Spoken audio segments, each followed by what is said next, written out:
hii taifa letu la Kenya liko na mambo mengi ambayo sio mazuri, na wakati nyingi sisi kama viongozi tukikutana tunanyamaza, tunakula. Mkiona viongozi hawaongei, hawapigani, chakula iko kwa mdomo. Hawaongei kwa sababu wanakula, na nyinyi mnafanya nini? Mimi nimesema waje ni kuweko sauti ya mwananchi wa kawaida, ama namna gani? Kuna mambo ambayo imetufinya sisi, na viongozi wanaenda kukutana huko mbele, wanakuja pamoja. Mimi nilikuja hapa nikatafutia mwenzangu, kiongozi wetu anaitwa Raila Odinga. Mimi ni mtu wa Azimio, kiongozi wangu ni Raila Amolo Odinga, anaitwanga baba. Tunaelewana hapo?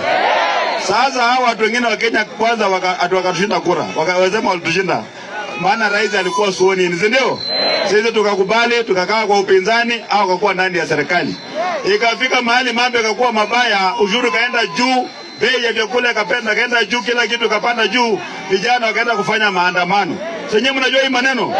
Hata hapa Kitale waliandamana.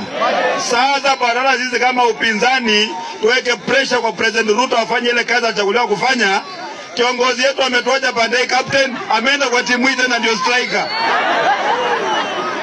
Nyinyi mnakubali maneno kweli?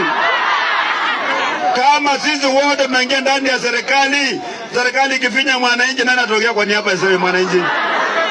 Mimi naambia ndugu yangu Raila, ndugu yetu mkubwa, namwambia kwamba sisi kama upinzani sio kazi yetu kwenda kuamua serikali kama iko kwa matope. Serikali ikiingia kwa matope, kazi ya upinzani ni kuongeza matope, ama namna gani? Maana sisi ni alternative government. Huwezi kuingia kwa serikali huko, hapana. Na kama wameamua kuingia kwa serikali, waingie na miguu yote miwili, ama namna gani? Wasikue pande hii tena pande hii. Ati mchana wako na serikali, wanakula vizuri, wanakula minovu, usiku wanalia na sisi. Nyinyi mtakubali kweli? Mimi naomba viongozi wenzangu kwamba Kenya ni multi-party democracy. Hii multi-party ni kabla, wakati na baada ya kura. Sio tu wakati wa kura pekee kimalizika hivi mnaingia kwa serikali, hapana. Tunatakana kuwa nje kuweka pressure kwa President Ruto na serikali yake wafanyie wananchi kazi. Sasa watu wetu wameingia kwa serikali, mambo ndio imekuwa mbaya excess.